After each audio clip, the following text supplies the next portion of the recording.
That's a vibe. What's it, why?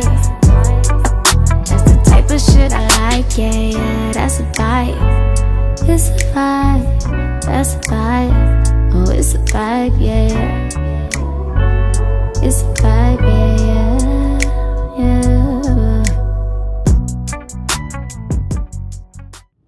Hey guys, welcome back to my channel, and if you're new, hey, I'm just gonna tell you now, hit that subscribe button because I know my channel is small right now, but the plan is to grow. So today we're here to talk about my box braids. So let's get right into it. One of the many questions people ask me about my box braids, like number one is like, who did them? I did. So it took me 2 days to do my box braids, 12 hours each day, and I was tired and my arms were like pretty toned after. But so in the back, like I can't like turn around and show, but like in the back, like all through here, I did not use rubber bands. I just did the little loop-de-loop method that I watch on so many people's YouTube accounts just to learn how to do it. And I just was like, okay, yeah, let's get it going. And eventually I was like, oh my God, when am I gonna be done? So that was really difficult for me to do the whole back of half of my head without having any vision, and I definitely had to use like double mirrors to get that.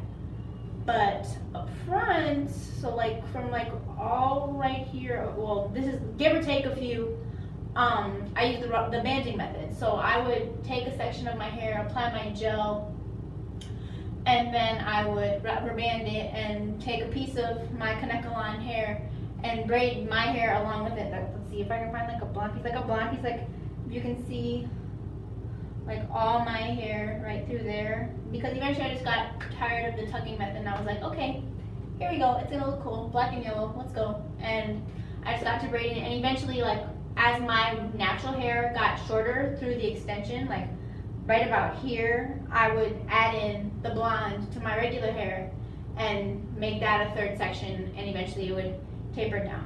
The main question I got when I walked into school that Tuesday with my box braids in, well, obviously I got a bunch of comments like, you're like, oh wow, like those look so pretty, it looks so great on you, you did a great job, you're really getting better. Because I had done my sister's box braids in the past. I had given her box braids 2 times, and that was my turn. But people were asking me, Madison, you know, you have so much hair, your hair is so long, why use extensions? Well, protective styling is like my main thing during the winter. I really want to keep my hair moisturized, protect my ends, like I really strive to not do any like wash and goes during the winter, and I've been doing pretty good so far. But back to my point, like I was just like, I wanted to change, I wanted something new, I wanted the length. Like yes, my hair is long, and when I blew out my hair to put in the box braids to make it a little bit easier on me for my first time. And I was just like, I know my hair is long, yeah, and it goes far down in the extension, but like personally, I wanted this extra length, this extra protection, and blonde. Like what the heck, I didn't want just black braids. Like I have like dark hair all the time. Why can't I have blonde highlights? So I was like, I wanted to change, I wanted a little bit different, and I wanted something that's like really gonna protect my hair during this cold weather. And I was just like, that's what I wanted to do, like period, point blank.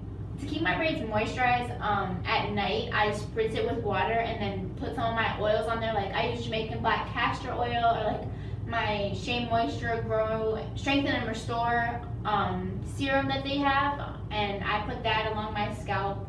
Or I'll use like Palmer's like root spray, like their coconut root spray, like that really helps.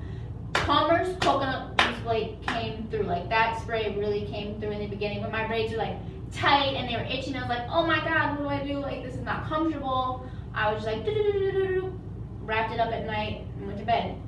To touch on that, like to wrap my braids up at night, I split it into 2 and cross the sections over until they come in the front, and I tie them with a hair binder, and I put on my bonnet, and then I sleep on a satin pillowcase for extra protection. And I wake up the next morning, take off the hair binder, and I was like, hey, let's go. Like that's all I really do. I think that is it. For styles, I usually just kept them down, like I'll move it to the side for a side part.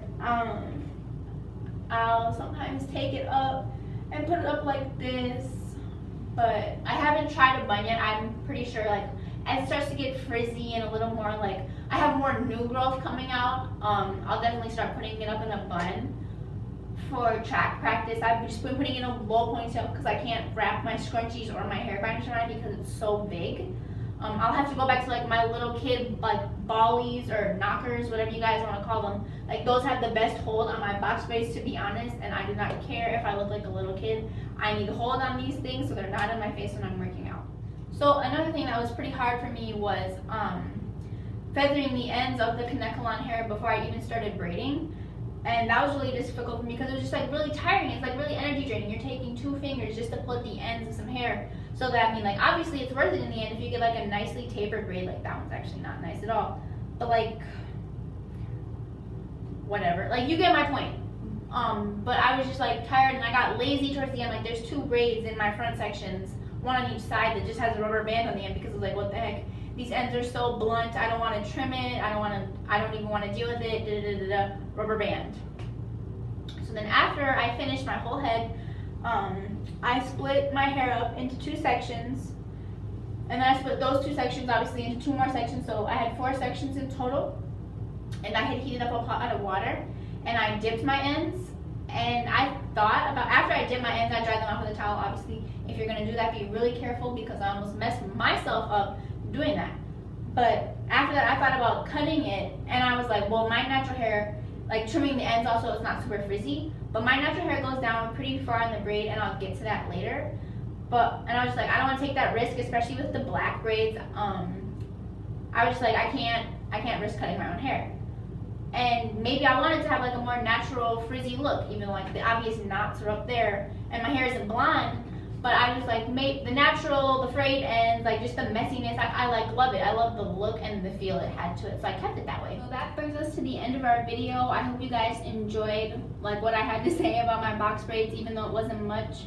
If you have any more questions or just like want to know if I'll go and find out what color this is. If anybody wants to know, leave questions, comments down below, and I'll get to them, or hit me up on my social media, which will be posted at the end of the video in my little outro. And make sure you hit that subscribe button. And if you like this video, give it a thumbs up. Thanks, guys.